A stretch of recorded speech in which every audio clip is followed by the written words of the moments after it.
رہا ہوں تیرے شہر کی ہوا کے لیے، گدائے کوئے مدینہ ہوں کس کا منہ دیکھوں، گدائے کوئے مدینہ ہوں کس کا منہ دیکھوں، انہی کی بخششیں کافی ہیں مجھ گدا کے لیے۔ لائق کے ساتھ عزت و تکریم معزز و محتشم علماء کرام، مشائخ اعظام، محترم المقام جناب حضرت علامہ مولانا پیر ابرار حیات شاہ صاحب مزید مجدور، محترم المقام جناب محترم سیٹھ محمد اصغر صاحب، محترم المقام جناب ماسٹر محمد یوسف صاحب، ماسٹر نذیر اختر صاحب اور دیگر جملہ مقتدر علماء کرام برادران اسلام، میں سب سے پہلے اس محفل پاک کی انتظامیہ کو اور اس مسجد کی کمیٹی کو مبارکباد پیش کرتا ہوں کہ جنہوں نے حضور سیدنا غوث اعظم رضی اللہ تعالیٰ عنہ کی یاد میں اور 11ویں شریف کی مناسبت سے حضور صلی اللہ علیہ وآلہ وسلم کے ذکر پاک کی محفل سجائی ہے۔ جب ہم حضور کے ذکر کی محفل میں آ کے بیٹھتے ہیں تو رسول اللہ صلی اللہ علیہ وسلم نے ارشاد فرمایا کہ من جلس مجلس ذکر، جو بندہ ذکر کی مجلس میں بیٹھا کفر اللہ تعالی عنہ بذالک المجلس عشرۃ مجالس من مجالس الباطل، کہ اللہ تعالیٰ اس ایک ذکر کی مجلس کے صدقے اسے 10 بری محفلوں کا کفارہ بنا دیتا ہے، اس کے گناہ بخش دیتا ہے اور اس کو برکتیں عطا فرماتا ہے۔ تو ان محافل کی ہمیں برکات نصیب ہوتی ہیں۔ آج کی محفل پاک کے منتظمین میں شوکت حیات بھٹی صاحب، لیاقت حیات بھٹی، تصور حیات بھٹی کے برادران سارے جنہوں نے ان کے ساتھ تعاون کیا، اللہ رب العزت سب کو اس کی برکات عطا فرمائے۔ قرآن حکیم کی ایک آیت پڑھنے کا شرف حاصل کیا ہے جس میں اللہ رب العزت نے ذکر کے فضائل کا بیان فرمایا اور ارشاد فرمایا فَاذْكُرُونِي أَذْكُرْكُمْ، اے میرے بندو تم میرا ذکر کرو میں تمہارا ذکر کروں، تم میرے نام کی مالا جپو میں تمہارے نام کا ڈنکا بجاؤں گا، تم مجھے یاد کرو میں تمہیں یاد کروں گا، تم میرا نام لو میں تمہارے نام کو زندہ اور جاوید رکھوں گا۔ تو اس جملے کے اندر اگر اسے گرامر کے اعتبار سے دیکھا جائے تو ایک شرط ہے اور دوسری جزا ہے، اور اس کو جملہ شرطیہ جزائیہ کہا جاتا ہے ہماری عربی گرامر میں۔ اور جملہ شرطیہ جزائیہ یہ ہوتا ہے کہ جس میں پہلے شرط ذکر کی جاتی ہے اور شرط کے بعد اس کی جزا ذکر کی جاتی ہے۔ جیسے ہم کہتے ہیں ان اکرمتنی اکرموکا، کہ اگر تو میری عزت کرے گا تو میں تیری عزت کروں گا۔ اس طرح کے بے شمار جملے ہیں جنہیں شرط اور جزا کے تعلق سے جوڑا جاتا ہے۔ اس جملے میں بھی اللہ رب العزت نے پہلے شرط ذکر فرمائی پھر اس کی جزا ذکر فرمائی، فرمایا فَاذْكُرُونِي، کہ شرط یہ ہے کہ اگر تو میرا ذکر کرے گا، اگر تو میرے نام کا ڈنکا بجائے گا، اگر تو میرے سامنے جبین ادب جھکائے گا، اگر تو میرے نام کی مالا جپے گا تو میں اسے رائیگاں نہیں جانے دوں گا، اس کی جزا تمہیں یہ دوں گا کہ تم عرش پہ میرا، تم فرش پہ میرا ذکر کرو گے، میں عرش پہ تمہارا چرچا کروں گا، تم میرا نام لو گے میں تمہارے نام کو باقی رکھوں گا۔ تو اللہ رب العزت نے اس کی جزا یہ ذکر فرمائی کہ میں تمہارا ذکر کروں۔ آپ ذرا اندازہ لگائیں کہ اگر مالک کسی کو یاد کرے اور وہ خالق کسی کا نام فرشتوں کی محفل میں لے تو اس سے بڑی اور سعادت کیا ہو سکتی ہے کہ کروڑوں اربوں افراد میں سے کوئی ایک بندہ ایسا خوش نصیب ہو جائے کہ جس کا نام مولا کی زبان پہ آ جائے، اور اللہ فرمائے کہ بیرا میں یا پاک پتن میں یا ہندوستان اور پاکستان میں فلاں بندے نے میرا ذکر کیا ہے، فرشتوں آؤ میں تمہاری محفل میں اس کو یاد کرتا ہوں۔ جسے اللہ یاد کر لیتا ہے پھر وہ محروم نہیں رہتا، پھر وہ سعادت مند بن جاتا ہے۔ اس پہ 2 احادیث میں پیش کرتا ہوں، یہ قرآن کی آیت ہے اور آیت کو سمجھنے کے لیے حدیث کی ضرورت ہوتی ہے۔ پہلی حدیث پاک مشہور ہے حضور صلی اللہ علیہ وسلم نے ارشاد فرمایا انا عند ظن عبدی بی، میں اپنے بندے کے گمان کے مطابق اس سے معاملہ کرتا ہوں، جیسا وہ میرے بارے میں سوچتا ہے میں ویسے ہی اس کے ساتھ سلوک کرتا ہوں۔ وَإِن ذَكَرَنِي فِي مَلَئٍ ذَكَرْتُهُ فِي مَلَئٍ خَيْرٍ مِّنْهُ وَإِن ذَكَرَنِي فِي نَفْسِي ذَكَرْتُهُ فِي نَفْسِي، فرمایا اگر بندہ تنہائی میں مجھے یاد کرے میں بھی تنہائی میں اسے یاد کرتا ہوں، اور اگر کوئی بندہ محفل میں مجھے یاد کرے، وہ انسانوں کی محفل سجا کے میرا ذکر کرتا ہے، میں فرشتوں کی محفل میں اس کا تذکرہ کرتا ہوں۔ حضور صلی اللہ علیہ وسلم نے دوسری حدیث قدسی میں ارشاد فرمایا کہ جب اللہ تعالیٰ کسی بندے سے محبت کرتا ہے تو اللہ رب العزت جبرائیل امین کو بلاتا ہے اور بلا کے فرماتا ہے اے جبرائیل مجھے فلاں بندے سے محبت ہو گئی ہے، تو بھی اس سے پیار کر، اور پھر فرشتوں کو حکم دیا جاتا ہے، پھر فرشتوں میں یہ اعلان ہوتا ہے کہ اے فرشتوں اللہ کو فلاں بندے سے پیار ہے، تم بھی اس سے پیار کرو۔ پھر حضرت جبرائیل نے فرمایا ثم یودع لہ القبول فی الارض، پھر اس بندے کی قبولیت کو زمین پہ اتار دیا جاتا ہے۔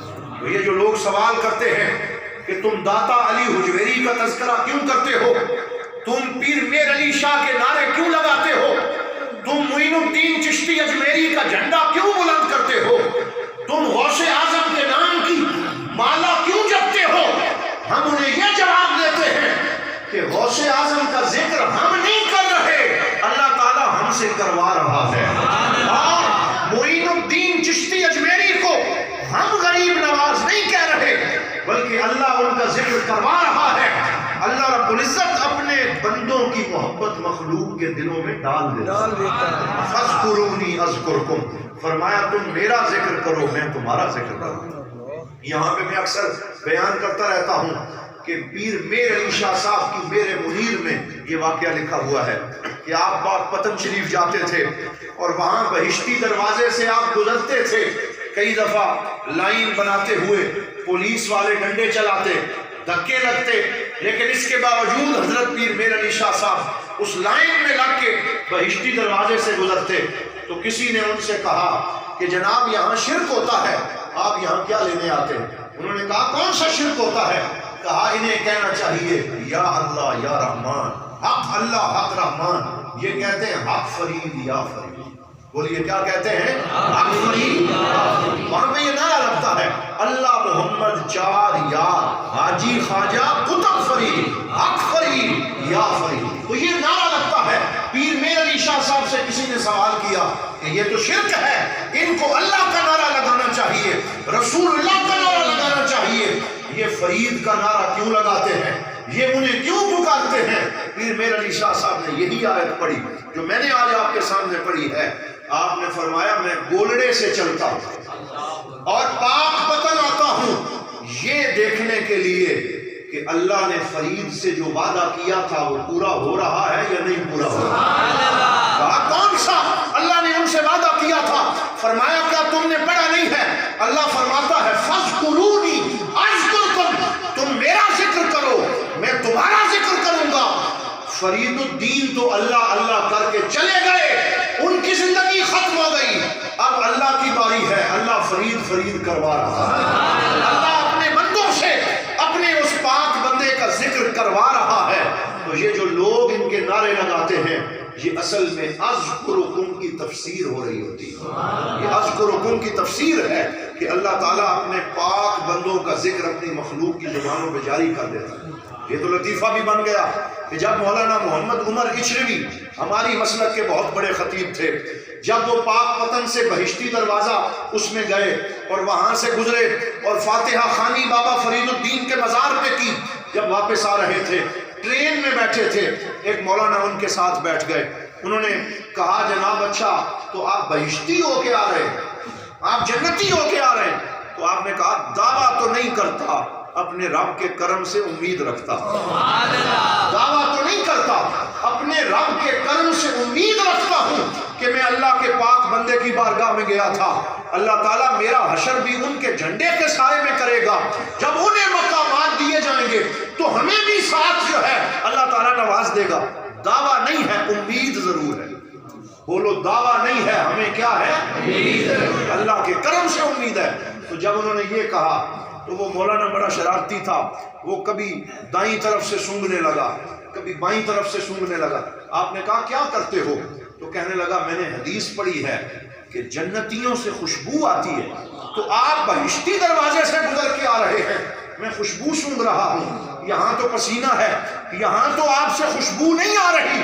تو بابا فرید حضرت مولانا عمر اشرفی بڑے حاضر جواب تھے، انہوں نے فرمایا آپ نے ٹھیک پڑھا ہے، لیکن ساتھ آپ نے یہ نہیں پڑھا کہ جنتیوں سے اسے خوشبو آتی ہے جو خود جنتی ہوتا ہے۔ فرمایا جنتیوں سے اسے خوشبو آتی ہے جو خود جنتی ہوتا ہے۔ اب مولانا چپ کر گئے، ان کی زبان پہ تالا لگ گیا۔ فرمایا یاد رکھو جو اللہ والوں کی بارگاہ میں بیٹھتا ہے اللہ اس کے دل کو بھی ذکر سے زندہ فرما دیتا ہے، اللہ تعالیٰ اس کے اوپر بھی وہ اثرات فرماتا ہے۔ حضرت میاں محمد بخش عارف کھڑی رحمت اللہ تعالیٰ علیہ نے کیا فرمایا؟ آپ نے فرمایا چنگے بندے دی صحبت ایویں جویں دکان اتارا، جویں دکان اتارا، سودا باویں لئیے نہ لئیے ہلے اون ہزار۔ جو اللہ کے بندے کی بارگاہ میں بیٹھتا ہے، جہاں ذکر ہوتا ہے، جہاں حضور کی محبت کے ترانے پڑھے جاتے ہیں، جہاں اللہ اللہ کی ضربیں لگائی جاتی ہیں، جہاں مولا کو یاد کیا جاتا ہے، جہاں فرشتوں کا آنا جانا ہوتا ہے، جو محبت انوار الہیہ جگہ بن جاتی ہے، جو وہاں جا کے بیٹھتا ہے پھر اللہ تعالیٰ اسے محروم رہنے نہیں دیتا۔ یہی وہ حضور غوث پاک کی مجلس تھی، حضور غوث پاک کی محفل تھی کہ 70,000 بندے اس میں حاضر ہوتے تھے، کافر بھی آتے، مشرک بھی آتے اور گناہگار بھی آتے، لیکن اس پاک محفل سے توبہ کر کے اور ایمان کی جو ہے وہ شیرینی لے کے جایا کرتے تھے۔ تو اللہ والوں کی مجلس اور ان کی محفل میں انسان کو خوشبو ایمان نصیب ہوتی ہے اور اس کو برکتیں نصیب ہوتی ہیں، اور یہی صحبت کی برکت ہے۔ میں اکثر یہ واقعہ ذکر کرتا ہوں کہ علامہ شتنوفی نے بہجت الاسرار میں حضرت سیدنا غوث اعظم کی سیرت لکھی اور اس میں یہ واقعہ لکھا کہ حضور غوث اعظم رضی اللہ تعالیٰ عنہ کا گھر باب الازج کے ساتھ مدرسہ قادریہ کے پاس تھا، اور اس مدرسہ قادریہ کی بنیاد حضور غوث اعظم نے خود رکھی تھی، اور اللہ نے حضور غوث پاک کو وہ مقام محبوبیت عطا فرمایا کہ ان کی ولادت ہوئی 471 میں۔ بولیے کب ہوئی؟ 471 میں، اور ان کا وصال ہوا 562 میں، اور ان کی کل عمر 91 سال تھی۔ جب ان کی ولادت کے عدد نکالے گئے، عدد ہوتے ہیں ہر چیز کے، جب ولادت کے عدد سے لفظ نکالا گیا تو وہ بنا عاشق۔ تو کیا بنا؟ عاشق۔ عاشق کا لفظ نکلا، یعنی جب پیدا ہوئے تو مولا کے عاشق بن کے پیدا ہوئے، اور جب آپ کے سن وصال 562 کا لفظ نکالا گیا تو وہ بنا معشوق الہی، یعنی جب پیدا ہوئے تو اللہ کے عاشق تھے، اور جب وصال ہوا تو اللہ کے محبوب بن چکے تھے، اللہ کے پیارے بن چکے تھے، اور پھر ان کے 91 سال کے جب عدد نکالے گئے تو وہ بنے کامل۔ ولادت کے اعتبار سے عاشق، وصال کے اعتبار سے معشوق الہی ہیں، اور اپنی مدت عمر کے اعتبار سے مرد کامل ہیں۔ اسی لیے جو ان کی صحبت میں آتا تھا وہ دنیا میں بھی کامیاب ہو جاتا تھا، آخرت میں بھی کامیاب ہو جاتا تھا۔ اور ذکر کے حوالے سے حضور سیدنا غوث اعظم رضی اللہ تعالیٰ عنہ کا فرمان ہے، آپ ایک دفعہ واز فرما رہے تھے تو آپ نے سننے والوں سے کہا من کان ذاکرا للہ تعالی بقلبہ فہو ذاکر، کہ جو اپنے دل سے مولا کو یاد کرے وہ ذاکر ہے، وہ ذکر کرنے والا ہے۔ یہاں ذاکر کا وہ مطلب نہیں ہے جو ہم سمجھتے ہیں، ہمارے ہاں ذاکر کسی اور معنی میں مفہوم استعمال ہوتا ہے۔ ذاکر کا مطلب ہے ذکر کرنے والا۔ بولیے کیا مطلب ہے؟ ذکر کرنے والا۔ حضور غوث پاک نے فرمایا ذاکر وہ ہے جو اپنے دل سے اللہ کو یاد کرے، جس کا دل ذکر کرے، جس کی زبان خاموش بھی ہو تو دل اللہ کا ذکر کر رہا ہو۔ بزرگ فرماتے ہیں جو دم غافل سو دم کافر، کہ جو سانس غفلت میں گزرتی ہے وہ ناشکری میں گزرتی ہے۔ صوفیاء فرماتے ہیں ہر سانس کے ساتھ اللہ کا ذکر کرنا چاہیے۔ تو حضور غوث پاک فرماتے ہیں دل سے اللہ کو یاد کرو، اور پھر فرماتے وَمَن لَمْ يَكُنْ ذَاكِرًا بِقَلْبِهِ فَلَيْسَ بِذَاكِرٍ، اور جو دل سے مولا کو یاد نہ کرے بلکہ صرف زبان سے یاد کرے تو وہ صحیح معنوں میں اللہ کا ذاکر بن سکتا نہیں۔ ذکر کے لیے شرط ہے، اور ساتھ ہی فرمایا قل اللہ الف مرۃ بقلبک ومرۃ بلسانک، فرمایا 1000 مرتبہ دل سے کہو اللہ۔ بولیے کیا کہو؟ اللہ۔ سارے مل کے بولیں کیا کہو؟ اللہ۔ 1000 مرتبہ اپنے دل سے کہو اور 1 مرتبہ زبان سے کرو، تو پھر معادلہ بنے گا۔ فرمایا دل سے مولا کا ذکر کرو۔ علامہ اقبال نے اس کی تشریح اردو میں کر دی، فرمایا خرد نے کہہ بھی دیا لا الہ تو کیا حاصل، دل و نگاہ جو مسلمان نہیں تو کچھ بھی نہیں۔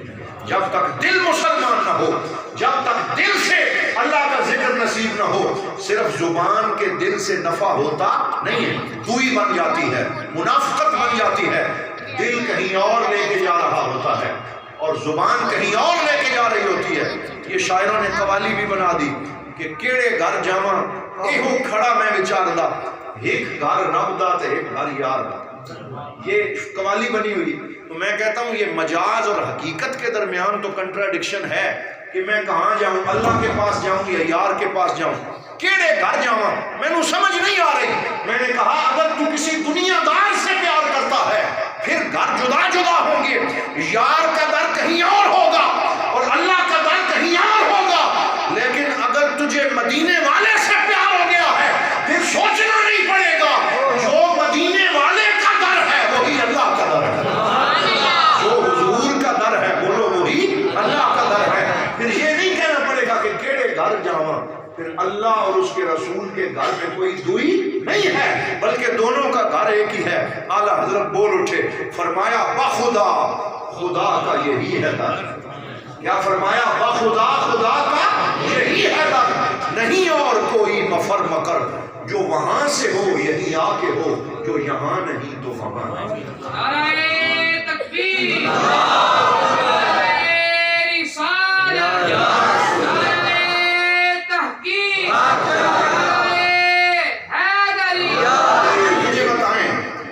دارالعلوم محمدیہ غوثیہ کے اتنے طلباء بیٹھے ہوں اور اتنا ٹھنڈا نعرہ لگائیں تو یہ تو کوئی بات نہیں، پھر ہمت کریں۔ نعرہ تکبیر،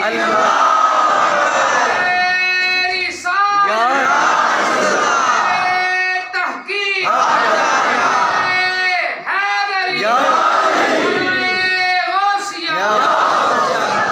تو اللہ کا گھر وہی ہے جو مصطفیٰ کا ہے اور مصطفیٰ کا در وہی ہے جو اللہ کا ہے۔ من یطع الرسول فقد اطاع اللہ، جس نے حضور کی اطاعت کی اس نے اللہ کی اطاعت کی۔ اور پھر یہ سارے اولیاء کرام حضور صلی اللہ علیہ وسلم کی مشکات نبوت سے جڑے ہوئے ہیں۔ بعض لوگ یہ سوال کرتے ہیں، وہ کہتے ہیں بھائی ٹھیک ہے ہمیں یہ تو سمجھ آ گئی کہ وہی اللہ کا در ہے جو حضور کا ہے اور جو حضور کا ہے وہ اللہ کا ہے، لیکن تم درمیان میں اولیاء کرام کہاں سے لے آئے؟ کہتے ہیں تم اولیاء کرام کہاں سے لے آئے، یہ غوث اعظم کہاں سے لے آئے، یہ اللہ والے کہاں سے لے آئے؟ تو اس کی مثال بزرگوں نے بڑی خوبصورت دی ہے۔ انہوں نے کہا کہ حضور سے فیض حاصل کرنا ہو تو دل اس قابل تو ہونا چاہیے کہ سرکار کا فیض حاصل کر سکے، تو ڈائریکٹ فیض قبول کرنے کے لیے ہمارا دل اس قابل نہیں۔ پھر اس کی وہ مثال دیتے ہیں کہ ایک بندے نے اپنے گھر میں بجلی لگوانی ہو اور وہ سیدھا تربیلا ڈیم چلا جائے یا منگلا ڈیم والوں کے پاس چلا جائے اور چھوٹی سی تار 220 وولٹیج کی اٹھائی ہوئی ہو اور کہے مجھے یہاں سے کنیکشن دے دو تاکہ میرے گھر میں لائٹ جل جائے، فریج چل جائے، واشنگ مشین چل جائے، تربیلے والے کہیں گے تو پاگل ہو گیا، تو دیوانہ ہو گیا ہے، اتنی چھوٹی سی تار اور اتنی چھوٹی کیپیسٹی لے کر تو منگلا ڈیم آیا ہے، تو تربیلا ڈیم کیا کرنے آیا ہے؟ یہ پاور ہاؤس ہے اور یہاں سے بہت بڑے وولٹیج کا کرنٹ نکلتا ہے، تیری یہ تاریں اس کرنٹ کو برداشت کرنے کے قابل نہیں ہیں۔ تو پھر اسے کہا جائے گا کہاں جاؤں؟ تو کہیں گے کہ اپنے علاقے کے گریڈ اسٹیشن میں چلے جاؤ، تو وہ پھر جیلم کے گریڈ اسٹیشن میں آئے گا یا سرگودا کے گریڈ اسٹیشن میں جائے گا، وہ بھی کہیں گے یہاں سے ڈائریکٹ کنیکشن نہیں ملے گا، تم اس قابل نہیں ہو کہ یہاں سے تم اس پاور کو برداشت کر سکو۔ اب اب تمہیں سب گریڈ اسٹیشن میں اپنی تحصیل میں جانا پڑے گا. پھر تحصیل والے آپ کو بھیرا کے وابطہ ہاؤس میں بھیجیں گے. وہ بھی کہیں گے جناب ڈائریکٹ آپ یہ بجلی نہیں لے سکتے, پہلے میٹر لگانا پڑے گا. وہ میٹر وولٹیج کو کنٹرول کر کے تمہیں پورا کرنٹ جتنا ضرورت ہے وہ دے گا, تب تیرے گھر کا نظام چلے گا. یہ جو دنیا کی بجلی ہے اور یہ بجلی جو انسان کی بنائی ہوئی ہے, اگر اس کو سنبھالنے کے لیے ڈائریکٹ تربیلا سے کنیکشن نہیں ملتا, منگلا سے نہیں ملتا, گریڈ اسٹیشن سے نہیں ملتا, بلکہ میٹر لگانے پڑتے ہیں, پھر فریج کے اوپر سٹیبلائزر رکھنے پڑتے ہیں, پھر وولٹیج کو کنٹرول کرنا پڑتا ہے, تو کون ہوتا ہے مدینے سے جا کے ڈائریکٹ کنیکشن لینے والا؟ جب وہاں جاتے ہیں تو سرکار فرماتے ہیں کہ تم غوث اعظم کے گریڈ اسٹیشن میں چلے جاؤ, تم بغداد کے پاور ہاؤس میں چلے جاؤ. جب وہاں پہنچتے ہیں پھر کہا جاتا ہے کہ ہم نے اپنا فیض خواجہ معین الدین چشتی اجمیری کے واسطے اور داتا علی حجویری کے واسطے اور ان صوفیاء کی خانقاہوں کے واسطے بھیج دیا ہے, تم وہاں چلے جاؤ. تو یہ اولیاء اللہ کی بارگاہیں حضور کے فیض کو تقسیم کرنے کا ذریعہ ہے. بولو, یہ حضور کے فیض کو تقسیم کرنے کا ذریعہ ہے. جب بندہ یہاں پہنچتا ہے اس سے وہی فیض ملتا ہے جو بارگاہ رسالت محاب سے آ رہا ہے, جو اللہ رب العزت کی بارگاہ سے مل رہا ہے. یہ کوئی فیض میں دوئی نہیں ہوتی. وَكُلُّهُمْ مِن رَسُولِ اللَّهِ مُلْتَمِسٌ غرفاً من البحر او رشفاً من الدیابی. امام بوصیری فرماتے ہیں جس کو جتنا مل رہا ہے, چاہے تھوڑا مل رہا ہے یا زیادہ مل رہا ہے, سب کو بارگاہ مصطفیٰ سے مل رہا ہے, حضور کی بارگاہ سے مل رہا ہے. اب میں وہ واقعہ سناؤں حضور غوث پاک کا جس سے ایمان تازہ ہو جائے. حضور غوث پاک کا گھر مدرسہ قادریہ باب العزج کے ساتھ تھا اور آج بھی وہیں آپ کی مسجد ہے. دوسرے محلے میں علامہ ابن جوزی کا گھر تھا اور علامہ ابن جوزی عالم دین تھے, لیکن ابھی انہیں تصوف کی چاشنی نصیب نہیں ہوئی تھی. وہ اعتراض کرتے تھے اور اپنے شاگردوں سے کہتے تھے کہ یہ غوث پاک کی مجلس میں نہ جایا کرو, کچھ نہیں ملتا, یہ تصوف کوئی شے نہیں ہوتی, یہ روحانیت کسی شے کا نام نہیں ہے, بس قرآن و سنت پڑھو تمہارے لیے کافی ہوگا. اعتراض کرتے تھے, تان و تشنیع کا نشانہ بناتے تھے. اللہ کا کرنا ایسا ہوا کہ وہ دوسروں کو منع کرتے تھے, ان کا اپنا بیٹا گھر سے نکل کے غوث پاک کا مرید بن گیا. حضور غوث پاک کا دل گرفتہ ہو گیا اور ان کے ہاتھوں میں ہاتھ دے بیٹھا اور ان کی مجلس میں ان کا شاگرد بن گیا.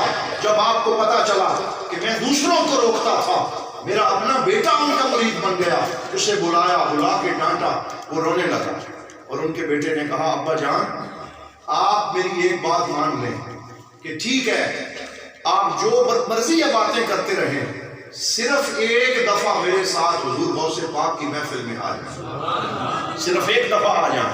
تو علامہ ابن جوزی اپنے بیٹے کے کہنے پہ چلے گئے اور 70,000 کے مجمع میں کہیں پیچھے انہیں جگہ ملی.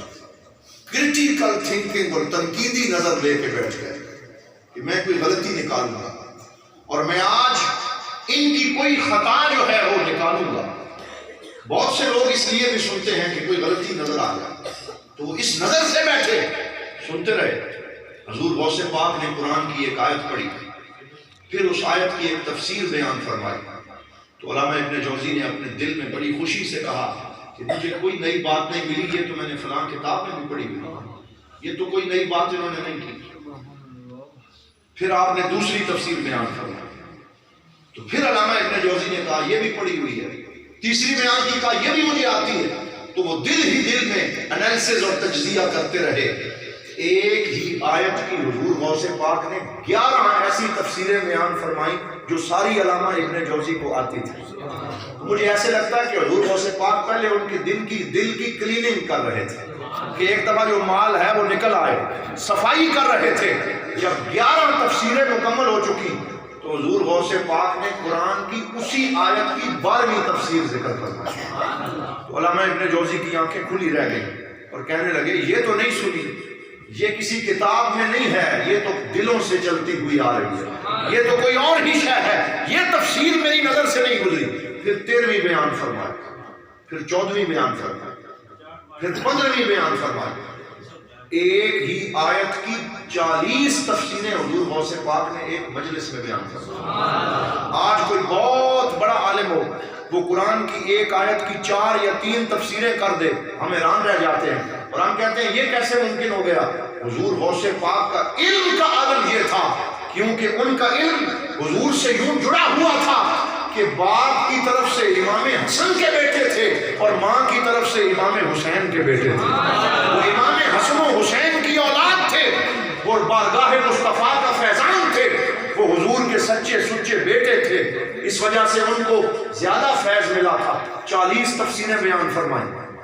علامہ ابن جوزی کو صرف 11 آتی تھی، باقی 29 تفسیریں ان کے سر کے اوپر سے گزر گئیں، تو وہ حیران رہ گئے اور ابھی اسی حیرانگی میں اپنے دل میں کہہ رہے تھے مجھ سے غلطی ہو گئی، میں حضور غوث پاک پہ تنقید کرتا رہا، یہاں تو علم کا سمندر ٹھاٹھے مار رہا ہے۔ ابھی یہی باتیں دل میں سوچ رہے تھے کہ حضور غوث پاک نے آنکھیں بند کی، مراقبہ فرمایا، پھر آنکھیں کھولی اور پھر فرمایا رجعنا من القال الى الحال، فرمایا وہ ہمارا قال تھا جو ختم ہوا، اب ہم قال سے حال کی طرف آتے ہیں۔ کیا فرمایا؟ اب ہم قال سے حال کی طرف آتے ہیں۔ قال گفتگو کو کہتے ہیں اور حال نظر کرم کو کہتے ہیں، حال دل کی کیفیت کو کہتے ہیں۔ فرمایا قال ختم ہوا، اب ہم حال کی طرف آتے ہیں۔ اتنا کہنے کے بعد حضور غوث پاک نے پڑھا لا الہ الا اللہ محمد رسول اللہ۔ ایک دفعہ کلمہ پڑھنے کی دیر تھی، 70,000 کے مجمع پہ وجد طاری ہو گیا، کوئی بے ہوش ہو گیا، کوئی چیخیں مارنے لگا، اور وہ جو غلطیاں نکالنے آئے تھے کھڑے ہو کر اپنے گریبان کو چاک کر دیے، اپنے کپڑے پھاڑ ڈالے، اور ان کو ہوش نہ رہی کہ میں کہاں پہ ہوں۔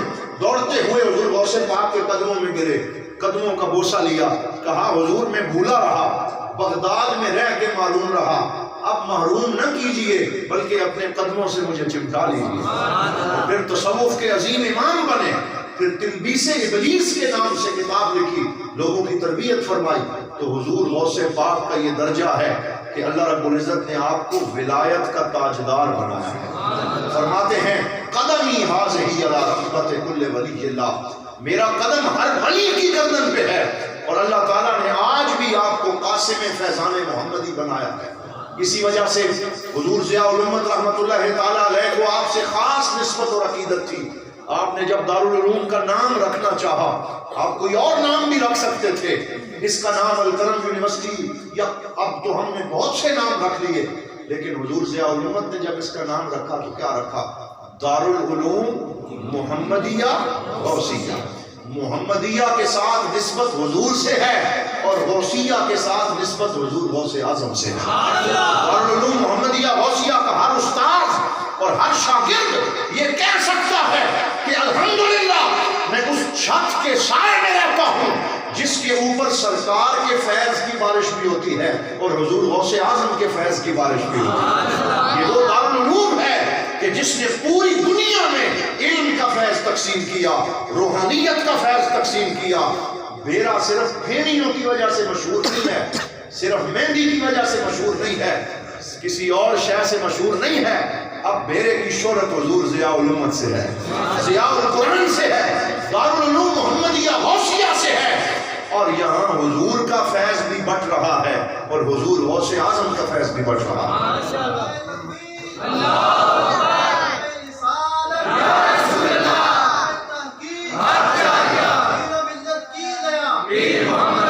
توجہ سے سنیں، بس آخری 2 باتیں ہیں، توجہ سے سنیں۔ بعض لوگ یہ کہتے ہیں نہیں جی وہ تو حضور پہ بھی اعتراض کرتے ہیں، نہیں جی حضور چلے گئے نعوذ باللہ، زندگی اور موت کا سلسلہ منقطع ہو گیا، اب قبر میں چلے گئے، اب وہاں جانے کی کوئی ضرورت نہیں، عمرہ مکہ سے ہی تمہارا مکمل ہو جائے گا۔ کیسی کیسی باتیں کرتے ہیں لوگوں۔ یاد رکھو ہمارا عقیدہ ہے کہ حضور تو حضور ہیں، سرکار تو سرکار ہیں، نبی تو نبی ہیں۔ حضور کی امت کا ہر ولی اپنی قبر میں زندہ بھی ہے اور اپنے فیض کو تقسیم بھی فرما رہا ہے۔ یہ ہمارا عقیدہ ہے اور اس عقیدے کے پیچھے دلائل کی لمبی قطار موجود ہے۔ اگر میرے پاس وقت ہو تو میں کئی دلیلیں الحمدللہ یہاں آپ کے سامنے پیش کروں۔ مجھے خود قاہرہ میں حضرت سیدی احمد ابن عطا اللہ سکندری کے مزار پہ کئی دفعہ حاضری کی سعادت نصیب ہوئی۔ مصر میں ان کا مزار ہے، میں وہاں گیا، اپنی آنکھوں سے میں نے یہ واقعہ وہاں لکھا ہوا دیکھا، اور وہ مزار بھی میں نے دیکھا کہ سیدی احمد ابن عطا اللہ سکندری حضور کے وصال کے 700 سال بعد آئے۔ کتنے؟ اور اب ہمیں 1450 سال ہو گئے، اور اس وقت 700 سال گزر چکے تھے۔ وہ تشریف لائے اور ان کا وصال ہو گیا، مزار بن گیا، قبر میں چلے گئے۔ اللہ کے کامل ولی تھے، امام ابو الحسن شاذلی رحمۃ اللہ تعالی علیہ کے خلیفہ تھے، وہاں مزار بن گیا۔ کمال ابن حمام شام سے چلے اور شام سے چل کے وہاں آئے، ان کے مزار پہ حاضری دی، قرآن پڑھنا شروع کیا۔ اللہ کے ولیوں کے مزار پہ میلے ٹھیلے نہیں ہوتے، وہاں پہ میوزک نہیں بجانا چاہیے، وہاں درختوں سے ٹاکیاں نہیں باندھنی چاہیے جیسے آج کل ہمارے پاس جاہل لوگ کرتے ہیں۔ مزارات پہ جا کے رب کا قرآن پڑھنا چاہیے، مصطفیٰ پہ درود پڑھنا چاہیے۔ مزارات کے آداب ہیں کہ وہاں ادب سے حاضری دو، رب کا قرآن پڑھو، حضور پہ درود پڑھو، ایصال ثواب کرو۔ وہ بہت بڑے عالم دین تھے، کمال ابن حمام ان کا نام تھا۔ وہ قبر کے سرانے بیٹھ گئے اور انہوں نے قرآن پڑھنا شروع کیا۔ جب یہاں پہنچے فَمِنْهُمْ شَقِيٌّ وَسَعِيدٌ، کہ اللہ کے بندوں میں سے کچھ بدبخت ہوں گے، کچھ سعادت مند ہوں گے، کچھ جہنم میں جائیں گے اور کچھ جنت میں جائیں گے۔ اور جب یہ آیت پڑھی نا فَأَمَّا الَّذِينَ سُعِدُوا فَفِي الْجَنَّةِ، کہ جو سعادت مند ہے وہ جنت میں جائیں گے، اور جن پہ بدبختی مسلط ہوگی وہ جہنم میں جائیں گے۔ جب یہ بات پڑھ رہے تھے تو مزار کے اندر سے احمد ابن عطا اللہ سکندری بول پڑے، انہوں نے کہا یا کمال ابن حمام لیس فینا شقی، اے کمال ڈرنے کی بات نہیں ہے، تو اب وہاں آ گیا ہے جہاں رہنے والا بدبخت نہیں رہتا، سعادت مند بن جاتا ہے۔ یہاں آنے والا سعادت مند بن جاتا ہے، اب بدبختی نہیں ہوگی، اب سعادت ہوگی، اب جنت ہوگی کہ تو اللہ والوں کے پاس آ گیا ہے۔ جب یہ بات انہوں نے سنی اور اپنے کانوں سے سنی، انہوں نے واپس اپنے ملک کے شام جانے کا ارادہ ترک کر دیا۔ ساری زندگی وہیں بیٹھ کے پڑھتے پڑھاتے رہے، اور جب وصال کا وقت آیا تو انہوں نے وصیت کی کہ مجھے اسی اللہ کے بندے کے قدموں میں دفن کر دیا جائے۔ آج بھی ان کا مزار وہیں پہ بنا ہوا ہے، یہ اللہ والوں کی شان ہے، اس لیے ہم ان کے ساتھ نسبت رکھتے ہیں۔ اور حضور سیدنا غوث اعظم رضی اللہ تعالی عنہ ان اولیاء کے سردار ہیں، اور ان کے سرخیل ہیں، اور ان کے قافلے کے سپہ سالار ہیں۔ تو میں یہ دعا کرتا ہوں کہ اللہ رب العزت ہماری یہ حاضری اپنی بارگاہ میں مقبول و منظور فرمائے، اور حضور غوثیت معاب کے ساتھ ہماری یہ محبت سلامت رہے۔ ہم یہ جو 11ویں مناتے ہیں یہ کوئی ایسا تہوار نہیں ہے کہ اگر یہ نہ منائی تو کوئی مسلمان نہیں رہے گا یا کسی کے عقیدے پہ کوئی حرف آ جائے گا۔ یہ ایسا کوئی تہوار نہیں ہے کہ جس کو منانا فرض یا واجب ہے۔ فرض یا واجب نماز پڑھنا، بولو فرض کیا ہے، سارے بولو فرض کیا ہے، نماز پڑھنا۔ فرض ہے قرآن کی تلاوت کرنا، فرض ہے ماں باپ کی خدمت کرنا۔ جو آدمی نماز نہ پڑھے اور قرآن کی تلاوت نہ کرے اور دین کے واجبات کو پورا نہ کرے، اسے 11ویں کی دیگیں پکانے سے فائدہ نہیں ہوگا۔ جو اپنے فرائض سے بھاگا ہوا ہے، اپنی ڈیوٹیاں اس نے چھوڑی ہوئی ہیں، پھر اس کو 11ویں منانے کا کوئی فائدہ نہیں ہے۔ یہ فائدہ ان کو ہوگا جو پہلے اللہ کی بارگاہ میں سر جھکانے والے ہیں، جو اللہ رب العزت کی عبادت کرنے والے ہیں، جو اللہ کی بندگی کرنے والے ہیں۔ لہٰذا بزرگان دین کا پیغام بھی یہی ہے کہ لوگوں پہلے اپنے دین کو پختہ کرو، اللہ کی بارگاہ میں حاضر ہو جاؤ، نماز پڑھو۔ نماز کے بغیر اور کوئی عبادت فائدہ دے سکتی نہیں۔ میں نے پڑھا ہے، یہ کتاب ہے تذکرہ غوثیہ، شاہ محمد غوث گوالیاری، جنہیں غوث علی شاہ قلندر بھی کہا جاتا ہے، ان کی کتاب ہے، ہمارے مکتبہ مجاہد پہ دستیاب ہے، ادھر موجود ہے۔ تذکرہ غوثیہ میں یہ واقعہ لکھا ہوا ہے کہ پانی پت میں بو علی قلندر کا مزار، یہ انڈیا میں ہے، پانی پت، وہاں ان کا مزار۔ تو غوث علی شاہ قلندر جنہوں نے کتاب لکھی، وہ فرماتے ہیں میں گیا، حاضری دینے گیا بو علی قلندر رحمۃ اللہ تعالیٰ علیہ کے مزار پہ، بہت بڑا مزار ہے، اور انہوں نے بڑی بھرپور زندگی گزاری۔ جن دنوں میں میں وہاں پہنچا تو میلہ لگا ہوا تھا، عرس ہو رہا تھا، اس عرس میں جھولے آئے ہوئے تھے، طرح طرح کے کرتب دکھائے جا رہے تھے، موت کا کنواں چل رہا تھا جیسے آج کل انڈیا میں ہوتا ہے اور پاکستان میں بھی ہوتا ہے۔ تو عرس کو لوگوں نے میلہ بنا کے رکھ دیا، بازیچہ اطفال بنا دیا، کھلونا بنا دیا، نہ اللہ کو یاد کیا جاتا ہے، نہ حضور کی ثناخوانی ہوتی ہے، نہ دین کے مسائل بتائے جاتے ہیں۔ بہت سے مزارات ایسے ہیں جسے صرف انٹرٹینمنٹ کا ذریعہ بنا دیا، گھومنے پھرنے کا، ریفریشمنٹ کا، ہوٹل بنے ہیں، کھانے کھائے جا رہے ہیں، مرد و زن کا اختلاط ہو رہا ہے، اور عورتیں اور مرد وہاں پہ آ رہے ہیں اور نامحرم آپس میں مل رہے ہیں۔ تو ایسی جگہ بجائے ثواب کے عذاب کا باعث بن جاتی ہے۔ یہ بالکل کیٹیگوریکلی میں بغیر کسی خوف کے کہہ رہا ہوں، یہ اصلاح کے لیے عرض کر رہا ہوں۔ تو غوث علی شاہ قلندر فرماتے ہیں کہ جب میں بو علی قلندر کے مزار پہ گیا، عرس کے دنوں میں گیا، انہیں کشف القبور کا علم تھا، اور کشف القبور یہ ہوتا ہے کہ اوپر کھڑے ہو کے قبر کے اندر دیکھ لیتے ہیں، ان سے بات کر لیتے ہیں، یہ پورا ایک علم ہے۔ تو کہتے ہیں جب میں وہاں پہنچا تو میں نے دیکھا کہ جس کا عرس منایا جا رہا ہے وہ اپنے مزار میں موجود ہی کوئی نہیں، وہ وہاں ہے ہی کوئی نہیں۔ میں نے نظر دوڑائی تو مزار کے ایک احاطے میں دور ایک ستون کے ساتھ ٹیک لگا کے بیٹھے تھے، کوئی انہیں دیکھ نہیں سکتا تھا، صرف صاحب نظر دیکھ سکتا تھا۔ میں نے کہا جناب یہ سارے آپ کو دیکھنے آئے ہیں اور آپ کے مزار پہ حاضری دینے آئے ہیں، عرس ہو رہا ہے، آپ مزار میں موجود ہی نہیں، آپ کہاں بیٹھے ہیں؟ تو انہوں نے فرمایا کہ یہ اگر میرے پاس اللہ کی رضا کے لیے آتے تو میں ان کا استقبال کرتا، یہ تو دنیا کی محبت میں لت پت ہو کے آئے ہیں، میں ان سے بیزار ہو کے اللہ کی محبت میں یہاں بیٹھا ہوں۔ یہ ہو رہا ہے۔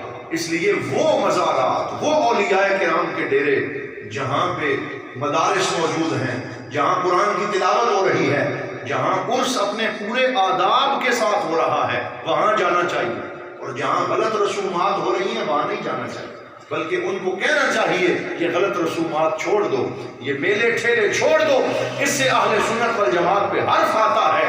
اللہ تعالیٰ ہمیں اپنے عقائد کا تحفظ کرنے کی توفیق عطا فرمائے۔ میں نے آپ کا بڑا وقت لیا اور میں معذرت خواہ بھی ہوں کہ آج ہمارے پاس شب کرم کا پروگرام تھا، میں اپنے وعدے سے لیٹ بھی پہنچا۔ اللہ رب العزت آپ سب کو سلامت رکھے اور انجمن فدایان رسول کو اللہ تعالیٰ سلامت رکھے کہ جو شروع سے لے کے آج تک میرا شریف میں مذہبی پروگراموں کی سرپرستی فرما رہے ہیں اور بڑی تندہی اور محنت کے ساتھ ان پروگراموں کو آگے بڑھاتے ہیں اور ان کو منظم طریقے سے کرتے ہیں۔ اللہ رب العزت ہمارے ان بزرگوں کا سایہ بھی ہمارے سروں پہ سلامت رکھے۔ وآخر دعوانا ان الحمدللہ۔